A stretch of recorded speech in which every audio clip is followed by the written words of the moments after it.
நட்பு வேறு, நாம் உள்வாங்கியிருக்கிற கொள்கை வேறு. திமுகவோடு இருப்பதால் நாங்கள் பாஜகவை எதிர்ப்பதாக கருதுகிறார்கள்.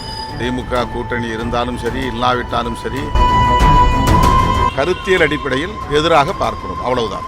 நான் அதை சுட்டி காட்டுறேன். அதிமுக எச்சரிக்கையா இருங்க, உங்களை பலவீனப்படுத்த பார்க்குறாங்க, தன் தலையிலேயே மண்ணை வாரி போட்டுக் கொள்கிறார்கள் என்றுதான் அதை நான் பார்க்க வேண்டியதாக இருக்கு. திமுக மட்டுமே மதசார்பற்ற முற்போக்கு கூட்டணி, திமுக தலைமையில் இருக்கிற கூட்டணி, விடுதலை சிறுத்தைகளும் சேர்ந்து உருவாக்கிய கூட்டணி, எல்லாம் சேர்ந்து தான் பாதுகாப்பாரன் அப்படின்னு நான் சொல்றேன்.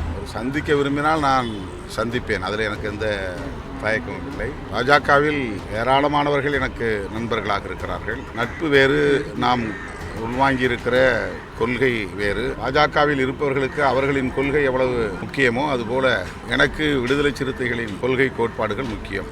என் கருத்து எனக்கு, அவர்கள் கருத்து அவர்களுக்கு.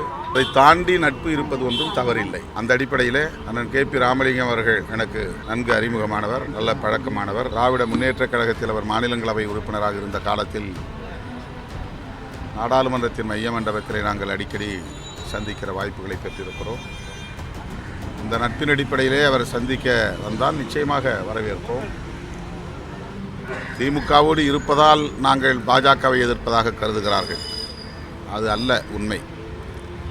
திமுக கூட்டணி இருந்தாலும் சரி, இல்லாவிட்டாலும் சரி, பாஜக கொள்கைகளை, அம்பேத்கர் கொள்கைகளை ஏற்றுக்கொண்டவர்களால் ஏற்றுக்கொள்ள முடியாது. தனியே இருந்தாலும் பாஜக கொள்கையை நாங்கள் எதிர்ப்போம். அதற்கு காரணம் பாஜக மீது உள்ள தனிப்பட்ட அரசியல் காரணங்கள் அல்ல, தேர்தல் அரசியல் காரணங்கள் அல்ல. புரட்சியாளர் அம்பேத்கர் அவர்கள் சமத்துவத்தை இங்கே நிலைநாட்டுவதற்காக தமது இறுதி மூச்சு வரையில் அல்லும் பகலும் அயராது உழைத்தவர்.